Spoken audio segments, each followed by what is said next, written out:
Good day to those listening and watching. I am not a Kovinich, and with me is Garrett Pedlar. Together, we are your Small Town Realtor Podcast. Make sure to like, follow, share this episode, and of course, drop us a comment on your takeaways from this episode. We appreciate you being here and hope you enjoy this episode. Good day, everyone listening. We have a great podcast today for you. We are going to talk about those homes in your area that everyone knows about, whether it be owned by a doctor, whether there be a stigma, or whether something about that home just stands out. We today are going to talk about how to deal with that, how to deal with these homes that are so recognizable and that everyone in the area knows about. We will deal with the issues when it comes to stigmas, and we will also deal with the homes that will sell for a little bit more just because of who owned it in the area. And this is why I love small towns. I'm sure you've had it happen many a times that they tell you about the owner from two owners before, and you're just like, oh wow, but like that has nothing to do with what the owners have done to it with updates. But that unfortunate in a small town, good or bad, that follows the home.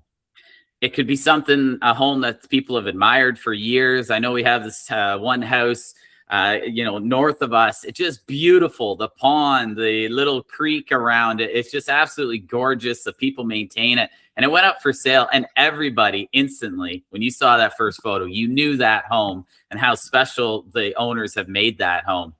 Buyers have, dreamed of owning a certain home since they were kids. You always hear that kind of story, or my mom just lived over there, or I grew up just there. And I always saw this house. And it's what makes it's sometimes emotional value that a buyer has before they've even lived in it.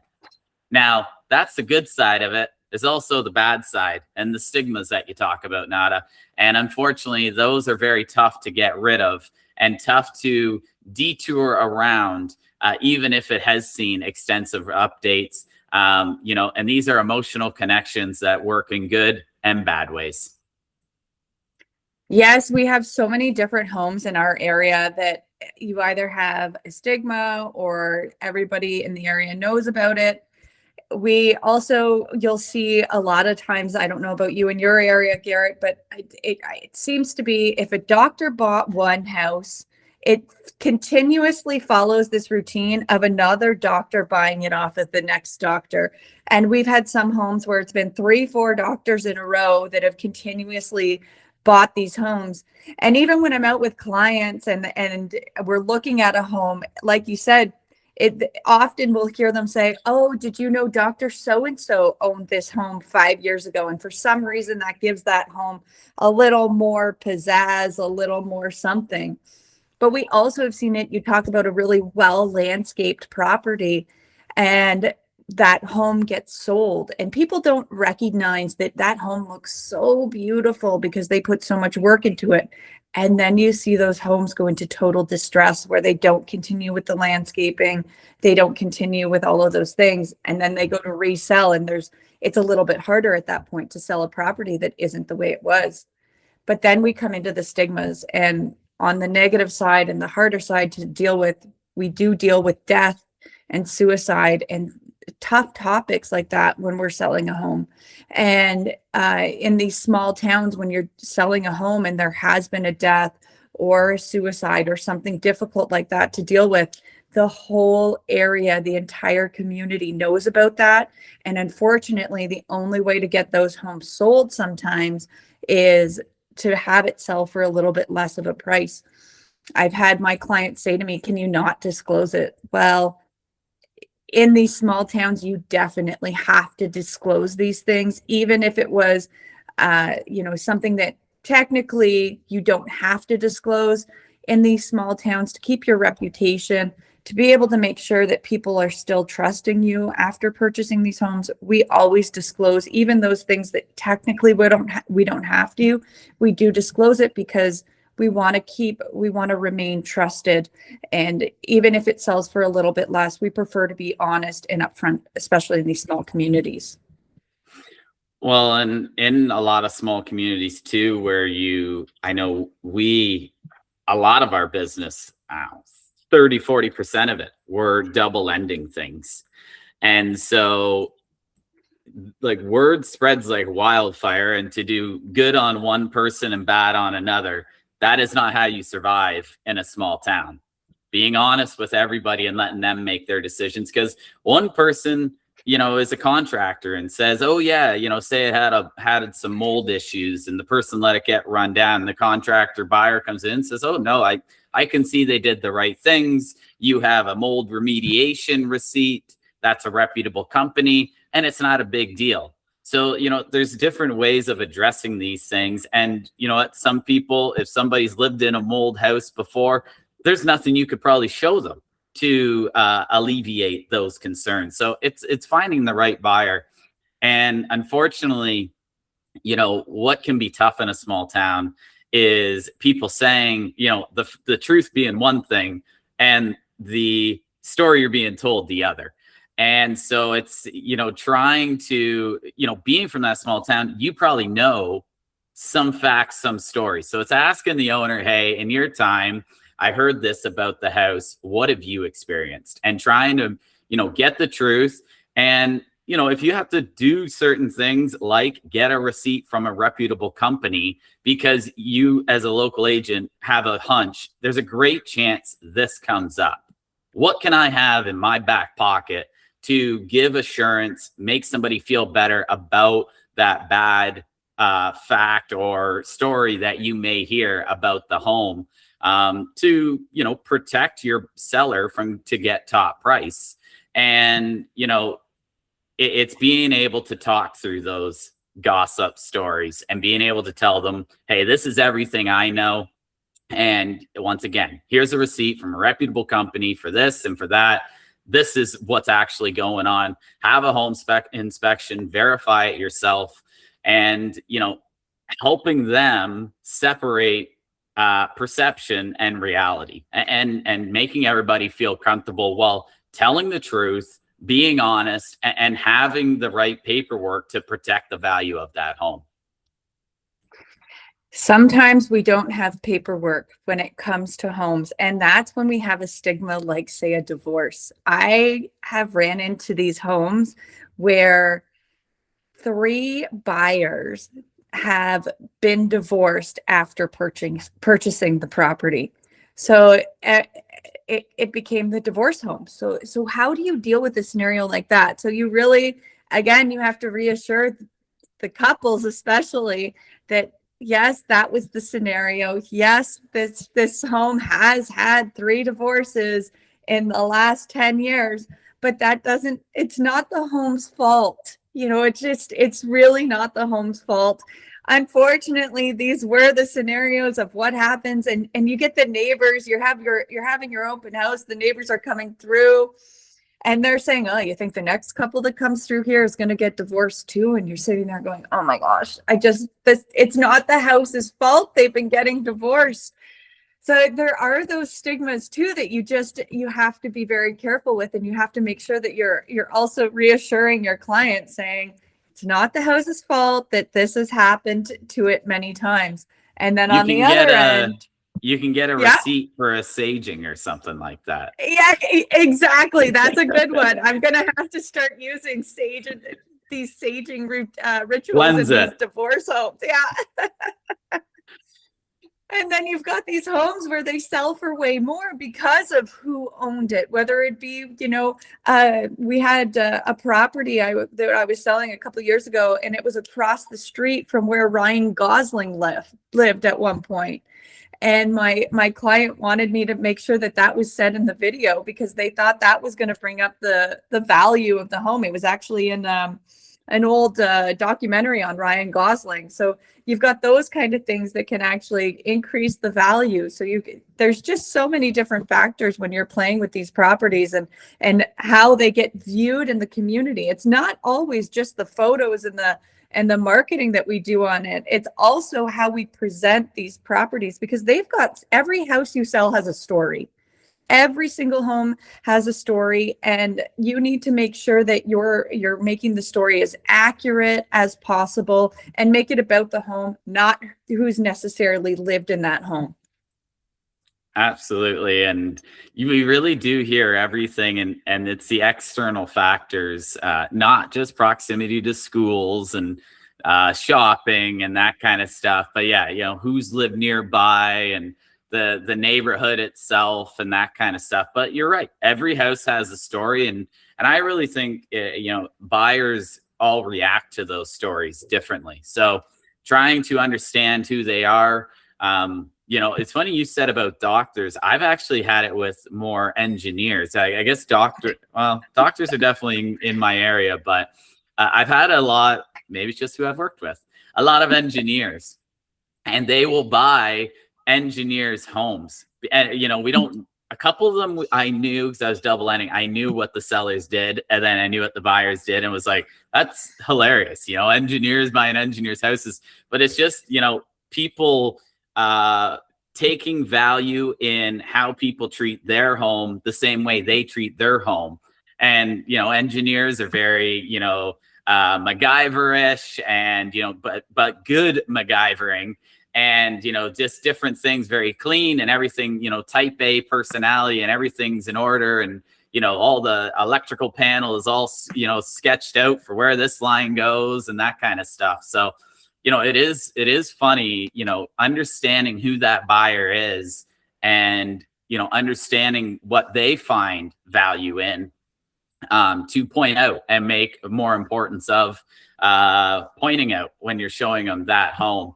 And, I think what's tough here is a lot of buyers can't get around, when it is a bad stigma, that a buyer can't realize they can make their own story in this home. And trying to reiterate that to them of, hey, that's in the past, is in the past. We got it saged. You now make your own story in this home. Do your own renovations and that kind of stuff. And it's not just the bricks and mortar. It is about the stories attached to them, good or bad. And as an agent, you're gonna have to face those bad. They are going to come up in a small town. They may come up in a big city, but they definitely are going to come up in a small town. And, a little story I think of, it's not in my trading area, so I don't mind talking about it, was I went on a ghost tour in Strathroy. And this lady went on about, there's been fires over the years, and a lot of stories of ghosts. And there was a mummy brought to town. And after that mummy's casement was opened, fires started a lot more frequently in this town. And the downtown is burnt down 3 times. And she tells me her house specifically, every new owner has had some sort of a fire. The house is burnt almost down to the ground a couple times. It's been rebuilt. She didn't know this until she bought it. But the story and the idea around a mummy being opened up is they don't like new things, and they use fire as their expression. Believe it if you want to, but this is what she's telling me. And so I am committed to, I don't think I'm ever going to venture into this area of Strathroy. I think I'm going to stay very clear of this town, because that's, hearing this and what this person had to say, I'm pretty damn believable of there's something going on over there. And so that was a bit of a funny one I had. And now that she is obviously very believed in the ghost spirit world, what is she going to disclose to that next buyer? And what does she think is valuable? Hey, it's a really cool experience. In your first couple weeks, month or two, you're going to have a fire. Just be heads up, be cautious, be careful, make sure you don't leave the oven on. And so what hers was specifically, she moved in, and within a week, her oven started smoking one day. And she wasn't at home. She came home and the house just had smoke damage. Thankfully, it wasn't a fire. And I was like, wow, that is, and if you're a small town, everybody in that circle of that home who's been in the area for 20, 30 years and seen 2 or 3 homeowners come and go, they all know that story. So make sure you have the right fire insurance, I guess. I'm going to go with it's hard to tell the story, but we had a property for sale. The entire community knew there was a suicide in this property. So it's a little bit of a darker side like yours, but so the entire community knew there was a suicide, not just the area. I'm talking the entire city. It was so well known, prominent person. And it was a beautiful property in a really, really nice area. And it had 4 owners since the suicide. But still, when I went to sell the property, the stigma was still there. And we did actually, they had it saged previously when they had purchased it. We had marketed that way. It was just a beautiful property. And, it had renovations, it had everything, but everyone that came through, that was their concern about it. We ended up selling it. Actually, it wasn't our client, ended up selling it to a younger couple. And they've done beautiful, beautiful things with this property. And it's just, sometimes you have to renew the story of the property. You have to, and I think with what these renovations and everything this young couple has done to it, I think it's going to renew that home. But unfortunately, and it's something we had mentioned whenever we were selling it, was the value. No matter what you do, there's always this stigma of the suicide in this property, because you just can't erase it. Like with your lady, you can't erase the fact that there's always been a fire there. No matter what you tell about that home, that community is still going to say, yeah, I get it, but there still was a fire there. So it's going to be whether that purchaser is comfortable with whether they believe in these things affect a home, or whether they just totally disconnect and they just don't care. And they're like, not going to happen to me. I'm not going to have a fire.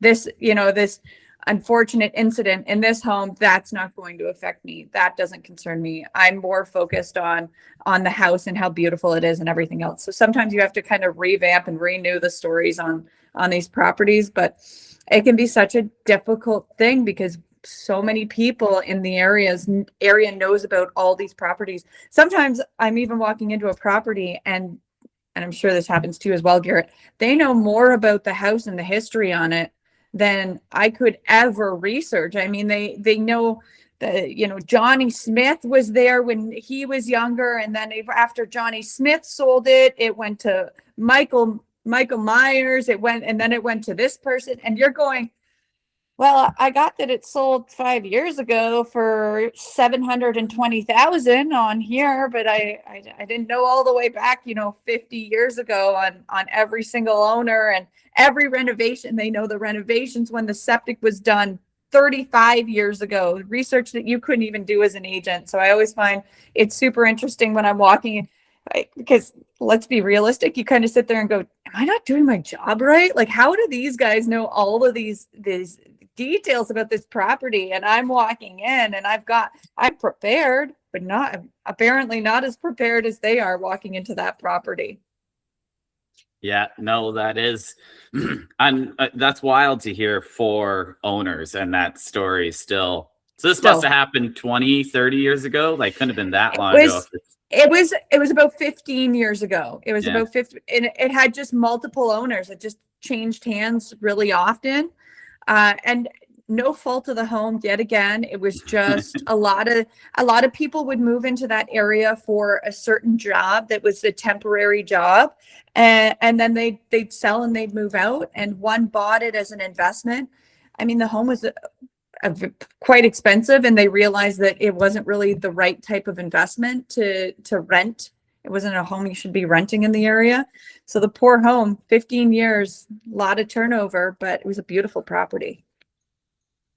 Okay, folks, that is everything for today. Thank you so much for listening. We can't wait to talk to you again in 2 weeks. And I think the moral of the story is, every home has a story, and being truthful about it, most of the times is good. But there's also bad stories you need to be truthful about. And I love what Nada said, is rewriting that story in a truthful manner. Maybe that's having receipts or telling, redefining the story and the neighborhood and making sure they know that it's not the home. It was the owners in that home that made the good or the bad. And so you can make that difference too and be the good or the bad in that home. You decide. Thank you so much, everybody. Have a great day. And we can't wait to see you in 2 weeks. Please share, follow, like us. we can't wait to see you.